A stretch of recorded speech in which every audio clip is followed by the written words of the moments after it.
मैंने एक एजेंसी से बात की तो उनका एक बंदा आया मेरे घर पे वो डिलीवर करने के लिए, तो उसने फॉर्म वॉर्म भरा तो बोला संजय बैनर्जी, तो सर एक कमेंटेटर भी हुआ करते थे। क्या बात है। तो मैंने कहा हाँ भाई एक हुआ तो करते थे। तो बोले आप जानते हो उनको? मैंने कहा भाई मैं ही हूँ। मैं पटना रेडियो में काम करता था। बिल्कुल बिल्कुल बिल्कुल।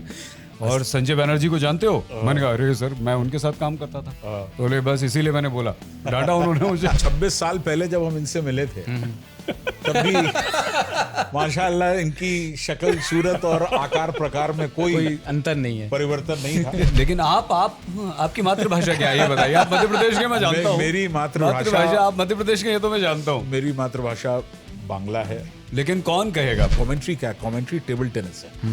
इधर से गई उधर से आई, इधर से गई उधर से आई। जहां आपने बैठ करके उसको शास्त्रीय संगीत का आलाप लेना शुरू कर दिया।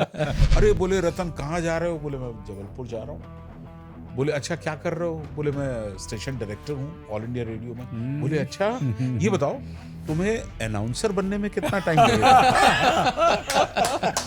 जब खेत जुता करते थे तो बैल के सींग में ट्रांजिस्टर टंगा रहता था। वो जमाना अलग था। बट सर वो क्रिकेट वाला जो आप एक किस्सा है जी, आप अपने ब्रदर के साथ, भाई के साथ सुबह में अच्छा रजाई के नीचे। हाँ, वो क्रेज ऐसा हुआ करता था कि ऑस्ट्रेलिया में मैच होते थे और ऑस्ट्रेलिया में मैच होते थे सुबह 5 बजे से शुरू हो जाते थे। मेरे घर में एक इतना बड़ा मर्फी का रेडियो था। वो 9 बैंड का रेडियो होता था। क्रिकेट कमेंट्री में एक बार इंडिया कहीं खेल रहा था तो मैंने कहा कि हमें इस मैच को जीतने के लिए अभी 100 रन की और जरूरत है। तो मैंने अपने हिसाब से तो ठीक कहा, लेकिन मैंने हमें कहा, हमें वाज रॉन्ग। वहां पर मुझे कहना चाहिए था भारत को इस मैच को जीतने के लिए। इसको लेके आकाशवाणी की जो मीटिंग होती है, उस मीटिंग में इस बात का जिक्र हुआ, मुझे कन्वे किया गया कि आइंदा आप इस तरह की गलती ना करें। हमारे भी पसंदीदा क्रिकेटर होते हैं, स्वाभाविक है आपके भी होंगे, सचिन तेंदुलकर, वीरेंद्र सहवाग, बहुत सारे खिलाड़ी हुए आज के दौर में भी। तो वो जब खेल रहे होते हैं और आप कमेंट्री कर रहे होते हैं तो एक सर्टेन बायस तो होता है ना मन में। मान लीजिए एक खराब शॉट खेल करके वो आउट हो गए, उस समय आपके मन में क्या चल रहा है? देखो तब ये होता है कि अगर वो उनके बल्ले से चौका निकलता है तो फिर लेवल यहाँ चला जाता है। लेवल यहाँ है। जब कोई शोएब अख्तर को पीटता था तो मेरा दिल खुश हो जाता था। उसकी वजह ये है रावलपिंडी एक्सप्रेस कि भाई पाकिस्तान के और भी बॉलर्स थे, लेकिन शोएब अख्तर जिस तरह का एक्ट करता था मैदान के ऊपर, तो इसलिए उसकी पिटाई पर मन एकदम बल्लियों उछलता था कि ये बड़ा ठीक हुआ। भारत हारने की कगार पे पहुंच चुका है, आप दिल बैठा जा रहा है ना, फिर भी आप समझा रहे हो कि यार ये है, शायद युवराज संभाल ले, वो भी आउट हो गया। तो कभी वो जो फ्रस्ट्रेशन है कभी निकला? आ जाता है, कमेंट्री करते आ जाता है।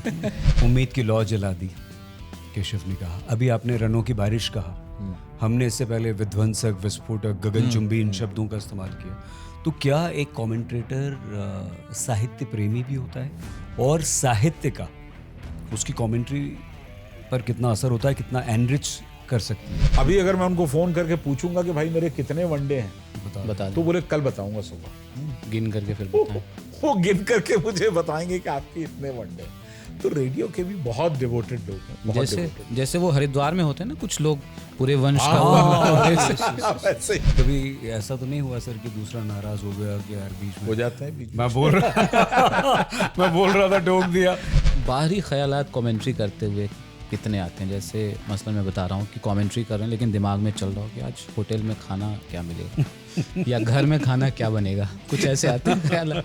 मोहाली में कोई मैच कर रहा था अभी रिसेंटली 2-3 साल पहले, तो अचानक से मेरे इस पे मैसेज आया, मेरी कार का नंबर फलाने टोल गेट को पार करके गई।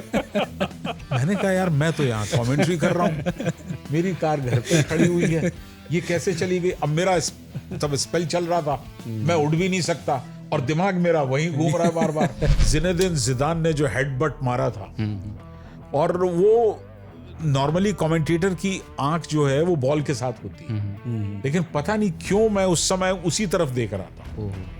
तो मैंने देखा कि धाड़ से वो गया है और जैसे बैल सर मारता है वैसे ही भाई ने मार दिया। और वो मैच मुझे एक तो इसलिए याद है कि इस तरह से इंडिया ने वापसी की, और दूसरा इसलिए भी याद है कि जिस क्षण मैच खत्म हुआ, धनराज पिल्ले और पूरी टीम जो उन्होंने सेलिब्रेशन किया मैदान के ऊपर, वो नजारा मैंने इससे पहले कभी कभी नहीं देखा। इन दोनों ने मिलकर जो मैच निकाला है, माने वो एक असाधारण मैच। तूफान से कश्ती निकाली। ओफ, आप बिलीव नहीं करोगे, मेरे साथ में थे वो प्रकाश वाकनकर।